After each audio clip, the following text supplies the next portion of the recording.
નમસ્કાર વિદ્યાર્થી મિત્રો, પાર્ટ 1 ની અંદર આપણે વિદ્યુત ડાયપોલ ની કેટલીક બેઝિક વાતો કરેલી છે।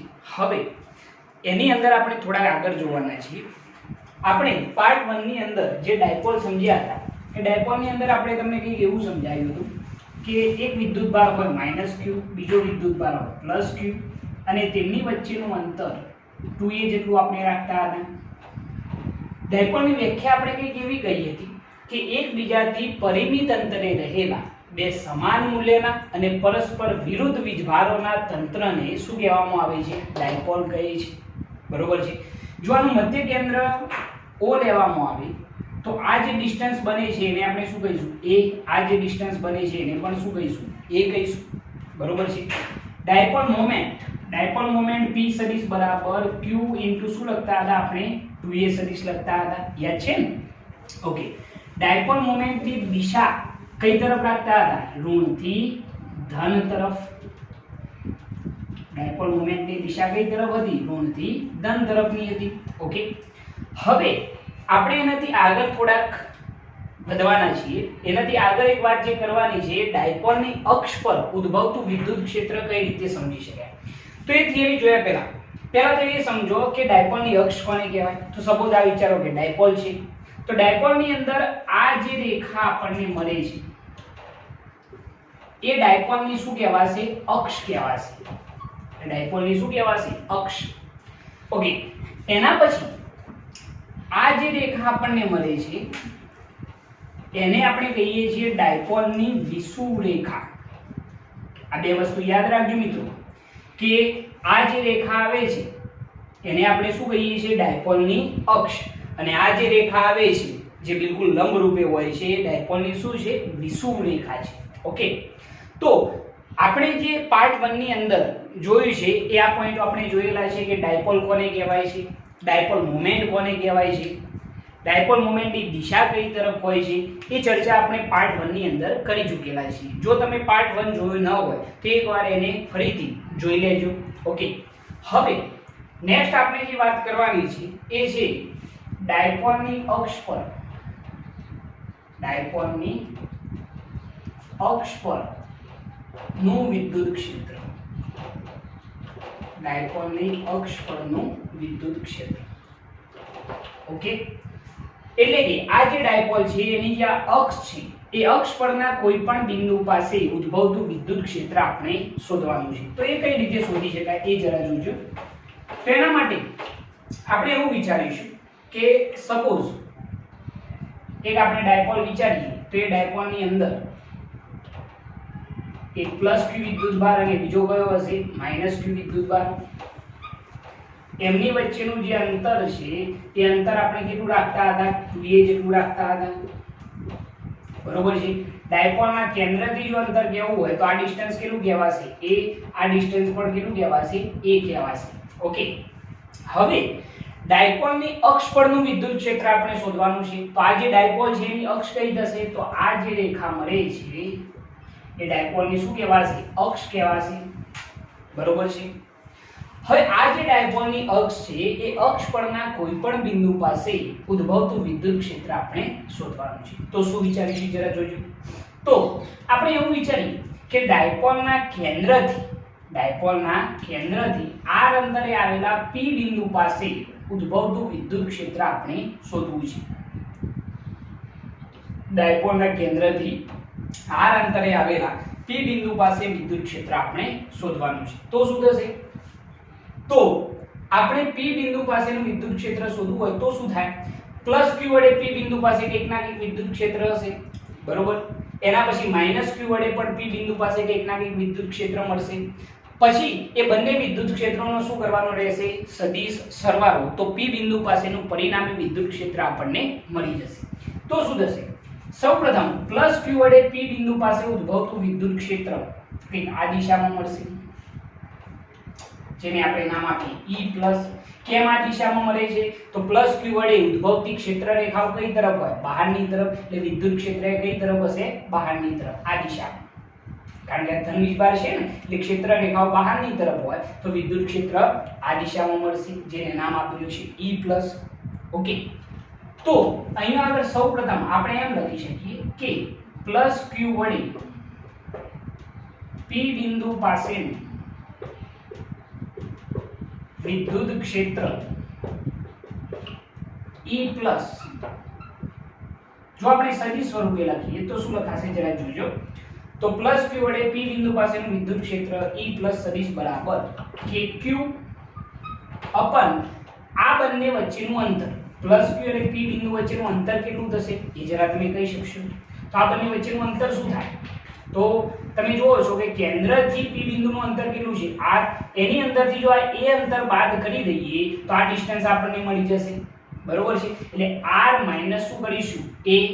તો અહીંયા આગળ kq અપન r² મુજબ લખીએ તો kq અપન અંતર કેટલું r માઈનસ a નો સ્ક્વેર ઇન્ટુ એકમ સદિશ અહીંયા લખીશું p કેરેટ. બરોબર છે, કારણ કે આ સદિશ સ્વરૂપ છે એટલા માટે એનો એકમ સદિશ પણ લખવો પડશે. યાદ રાખજો કે આ જે એકમ સદિશ લખ્યો છે એ શું છે તો -q થી +q ની દિશામાંનો એકમ સદિશ.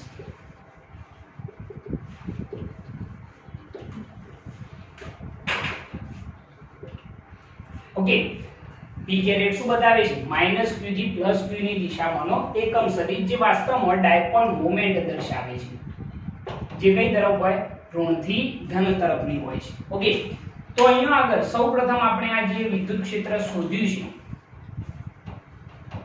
એ શું દર્શાવે છે તો પ્લસ q વડે p બિંદુ પાસેનું વિદ્યુત ક્ષેત્ર જેની દિશા આમ હશે. કેમ આમ હશે? કારણ કે ધન વીજભાર વડે ક્ષેત્ર રેખાઓ કઈ તરફ હોય બહારની તરફ હોય, એટલે E પ્લસ આ દિશામાં આવશે. તો E પ્લસ બરાબર kq અપન અંતર કેટલું થશે આ બંને વચ્ચેનું તો r માઈનસ a નો સ્ક્વેર ઇન્ટુ શું આવશે p કેરેટ, કારણ કે સદિશ સ્વરૂપ છે. p કેરેટ શું દર્શાવે તો -q થી +q ની દિશામાંનો એકમ સદિશ. ઓકે, હવે જોજો, હવે -q વડે પણ p બિંદુ પાસે કઈ રીતના વિદ્યુત ક્ષેત્ર હશે તો અહીંયા લખીએ તો -q વડે p બિંદુ પાસેનું વિદ્યુત ક્ષેત્ર જો આપણે કહેવું હોય તો એ શું થશે તો E માઈનસ સદિશ બરાબર શું થઈ જશે? હવે કોના વડે -q વડે p બિંદુ પાસેનું વિદ્યુત ક્ષેત્ર, દિશા કઈ તરફ હોય યાદ છે તમને? જો ઋણ વીજભાર હોય તો ક્ષેત્ર રેખાઓ કઈ તરફ હોય વિદ્યુત ભારની અંદરની દિશામાં, એટલે વિદ્યુત ક્ષેત્રની દિશા આમ હશે E માઈનસ. બરોબર છે, કારણ કે -q વડે p બિંદુ પાસેનું વિદ્યુત ક્ષેત્ર છે જેની દિશા આમ હશે.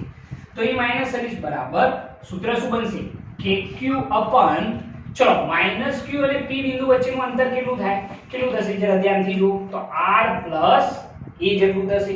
ફરીથી -q અને p બિંદુ વચ્ચેનું અંતર કેટલું તો r પ્લસ a જેટલું થઈ જશે. તો એનો સ્ક્વેર થશે તો r પ્લસ a નો સ્ક્વેર. બરોબર છે, ઇન્ટુ એનો એકમ સદિશ શું આવશે તો p કેરેટ, પરંતુ હવે એકમ સદિશ માઈનસ આવશે, જે માઈનસ હું અહીંયા દર્શાવું છું. બરોબર છે, માઈનસ કેમ આવ્યો એનું પણ કારણ તમને કહી દઉં. કારણ કે આપણને તમને યાદ છે કે -q થી +q ની દિશામાં એકમ સદિશ આપણે કેવો રાખેલો છે ધન રાખેલો છે, જે તમે અહીંયા જોઈ શકો છો. -q થી +q ની દિશામાં એકમ સદિશ કેવો છે p કેરેટ ધન. હવે વિદ્યુત ક્ષેત્ર એનાથી બિલકુલ વિરુદ્ધ દિશામાં છે, -q થી +q ની દિશામાં નથી, વિદ્યુત ક્ષેત્ર એનીથી કઈ દિશામાં વિરુદ્ધ દિશામાં, એટલે અહીંયા નિશાની કઈ આવે છે માઈનસ આવે છે. બરોબર, બીજી રીતે સમજવું હોય તો તમે એમ કહી શકો કે આ બંને વિદ્યુત ક્ષેત્ર એકબીજાથી કેવા હોય વિરુદ્ધ દિશામાં, એટલે આ પ્લસ હોય તો આ કેવું આવશે માઈનસ આવશે. બરોબર, ઓકે. હવે એના પછી આપણે બંને વિદ્યુત ક્ષેત્રો દર્શાવેલા છે. +q વડે p બિંદુ પાસેનું વિદ્યુત ક્ષેત્ર કયું છે E પ્લસ, -q વડે p બિંદુ પાસેનું વિદ્યુત ક્ષેત્ર કયું છે E માઈનસ, જે બંને મેં અહીંયા દર્શાવેલા છે. હવે આ બંને વિદ્યુત ક્ષેત્રોનું પરિણામી ક્ષેત્ર જો આપણે શોધવું હોય તો બંને વિદ્યુત ક્ષેત્રોનો શું કરવાનું રહેશે સદિશ સરવાળો. તો પરિણામી વિદ્યુત ક્ષેત્ર E સદિશ બરાબર E પ્લસ સદિશ વત્તા શું આવશે E માઈનસ સદિશ. તો પરિણામી વિદ્યુત ક્ષેત્ર E સદિશ બરાબર, ચલો આ બંનેનો સદિશ સરવાળો. તો જરા ધ્યાનથી જોજો બંને સૂત્રો. હવે બંનેમાંથી કોમન શું નીકળે છે તો તમે જોશો કે અહીંયા kq કોમન છે, p કેરેટ પણ કોમન છે, તો kq * p કેરેટ કોમન નીકળી જશે. તો અહીંયા વધશે શું, અહીંયા જોજો જરા કે kq p કેરેટ આપણે પાછળ લખીશું તો અહીંયા શું વધશે 1/r - a નો શું આવશે સ્ક્વેર. બરોબર છે, 1/r - a નો square kq * p get common નીકળી જશે અહીંયા નિશાની માઈનસ છે એટલે અહીંયા નિશાની શું આવશે minus kq * p get common નીકળી ગયા તો અહીંયા શું વધશે 1/r + a નો સ્ક્વેર અને કૌંસ બહાર શું આવ્યું p ગેટ ફરીથી વધ જોજો કે અહીંનો આગળ પરિણામી વિદ્યુત ક્ષેત્ર જો શોધવું હોય તો બંને વિદ્યુત ક્ષેત્રોનો શું કરવાનો સદિશ સરવાળો તો કોમન શું નીકળ્યું તો kq * p ગેટ કોમન નીકળેલા છે જો અહીંયા તો અહીંયા શું વધશે 1/r - a નો સ્ક્વેર માઈનસ અહીંયા શું વધશે 1/r + a નો સ્ક્વેર વધે છે ઓકે હવે સિમ્પલી આનું ખાલી સાદુરૂપ આપવાનું છે તો e સદિશ બરાબર kq કૌંસની અંદર ચલો લસા કેટલું થાય બરોબર તો લસા માટે એક વસ્તુ યાદ રાખજો કે હું તમને એમ કહું કે 1/r - a - 1/r + a હોય તો તમે આ બંને પદોનો લસા શું લેશો તો લસા શું થાય r² - શું થશે a², બરોબર છે પરંતુ અહીંયા શું ફરક છે r - a નો અહીંયા શું છે સ્ક્વેર છે અહીંયા પણ સ્ક્વેર છે તો બિલકુલ કોઈ ફેરફાર થશે નહીં અહીંયા આગળ ખાલી શું થશે સ્ક્વેર થઈ જશે બરોબર છે તો અહીંયા આગળ આ બંને પદોનો જો લસા લઈએ તો r² - a² નો કૌંસ બહાર શું આવશે સ્ક્વેર આવશે ઓકે હવે ક્રોસ ગુણાકાર તો ક્રોસ ગુણાકાર શું થાય r + a નો સ્ક્વેર માઈનસ r - a નો સ્ક્વેર ઇન્ટુ શું થઈ જાય p ગેટ ઓકે હવે આનું સાદુરૂપ આપવાનું છે તો પરિણામી વિદ્યુત ક્ષેત્ર E સદિશ બરાબર kq કૌંસની અંદર ચલો દ્વિપદીનો વર્ગ છે તો દ્વિપદીના વર્ગનું વિસ્તરણ તો બધાને ફાવતું જ હોય તો શું થાય પ્રથમ પદનો વર્ગ r² પ્લસ 2 ગુણ્યા પ્રથમ પદ ગુણ્યા અંતિમ પદ એટલે 2r * a પ્લસ અંતિમ પદનો સ્ક્વેર એટલે શું થાય પ્લસ a². આનું થઈ ગયું ઓકે હવે આ પદનું વિસ્તરણ કરવાનું છે પરંતુ એ વસ્તુ ધ્યાન રાખવાની છે કે કૌંસની બહાર માઈનસ નિશાની છે એટલે અંદર જેટલું પણ વિસ્તરણ થાય એ બધાના ચિહ્નો શું થઈ જશે ચેન્જ થઈ જશે તો શું થશે જરા જુઓ તો માઈનસ પ્રથમ પદનો વર્ગ r² અહીંયા માઈનસ આવવા જોઈએ -2 ગુણ્યા પ્રથમ પદ ગુણ્યા અંતિમ પદ પરંતુ કૌંસની બહાર માઈનસ નિશાની એટલે અંદરની નિશાની ચેન્જ 2 ગુણ્યા પ્રથમ પદ ગુણ્યા અંતિમ પદ વત્તા અંતિમ પદનો શું થાય સ્ક્વેર થાય પરંતુ કૌંસની બહાર માઈનસ નિશાની એટલે અહીંયા નિશાની ચેન્જ એ માઈનસ a નો શું થશે સ્ક્વેર अपन छेदમાં લસા કેટલો r² - a² નો શું આવશે સ્ક્વેર ઇન્ટુ p ગેટ તો ખરા જ છેલ્લા બરોબર છે હવે આનું થોડુંક સાદું તો +r² - r² દૂર થઈ ગયા +a² - a² દૂર થઈ ગયા તો શું વધે છે અહીંયા પરિણામી વિદ્યુત ક્ષેત્ર E સદિશ બરાબર kq કૌંસની અંદર 2ra + 2ra કેટલા થઈ ગયા 4ra अपन छेदમાં શું આવશે તો r² - a² નો કૌંસ બાર સ્ક્વેર ઇન્ટુ શું થઈ જાય p ગેટ થઈ જશે બરોબર છે હવે જોજો હવે આની અંદર એક થોડુંક સાદુરૂપ હજી આપીએ તો પરિણામી વિદ્યુત ક્ષેત્ર E સદિશ બરાબર kq કૌંસની અંદર જરા જોજો હું આ 4 ના ખાલી બે ભાગ પાડું છું તો 2 ગુણ્યા શું થશે 2 બાકીનું પદ એમ નહીં ગુણ્યા r * a ખાલી 4 ના બે ભાગ પાડે છે 2 ગુણ્યા 2 r * a એમના એમ છેદમાં r² - a² નો શું આવે છે સ્ક્વેર ઇન્ટુ શું થઈ જાય p ગેટ ઓકે ફાયદો શું થાય ફાયદો એ થશે કે તમે જાણો છો કે q * 2a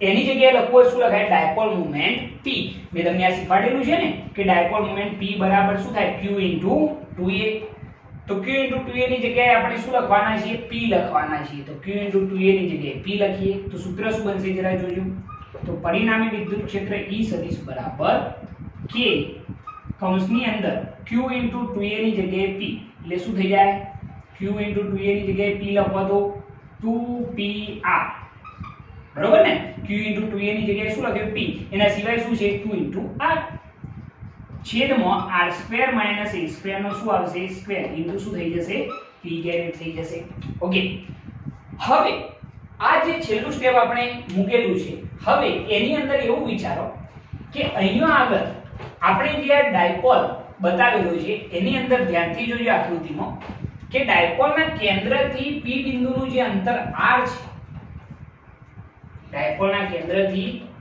p બિંદુનું અંતર જે આ r છે એ r ગ્રેટર ધેન શું હોય a હોય એટલે કે આ જે અંતર છે એ a કરતો અત્યંત કેવું હોય મોટું હોય તો કન્ડિશન શું બનશે એ જરા જોજો તો એવી કન્ડિશન ની અંદર આપણે એમ લખીએ કે જો r a હોય તો r² ની સરખામણીમાં જરા જોજો r² ની સરખામણીમાં a² ને શું કરી શકાય અવગણી શકાય આ સ્ટેટમેન્ટ ઘણું મહત્વનું છે કે ડાયપોલના કેન્દ્રથી જે બિંદુ પાસે આપણે વિદ્યુત ક્ષેત્ર શોધી રહ્યા છીએ એનું અંતર r જે છે એ r શું હોય a હોય એટલે કે r ખૂબ જ અંતર મોટું હોય એની સરખામણીમાં તો આપણે r² ની સરખામણીમાં a² ને શું કરી શકીએ અવગણી શકીએ તો અહીંયા આગળ આ સૂત્ર શું બને જરા જોજો કે પરિણામી વિદ્યુત ક્ષેત્ર E સદિશ બરાબર k કૌંસની અંદર 2pr અપન છેદમાં ચલો a² ને શું કરવાના અવગણવાના તો r ની 2 ઘાત ની 2 ઘાત r ની ટોટલ કેટલી ઘાત થાય 4 ઘાત કૌંસ બહાર શું આવશે p કેરેટ શું કરી ખબર પડી ને આપણે a² ને અવગણ્યા છે તો r ની 2 ની 2 ઘાત એટલે r ની ટોટલ કેટલી ઘાત થઈ 4 ઘાત r અહીંયાથી શું થઈ જાય દૂર થઈ જાય તો અહીંયા કેટલી ઘાત વધી 3 ઘાત તો અહીંયા આગળ પરિણામી વિદ્યુત ક્ષેત્ર E સદિશ બરાબર આપણને સૂત્ર મળશે કે 2kp અપન શું આવશે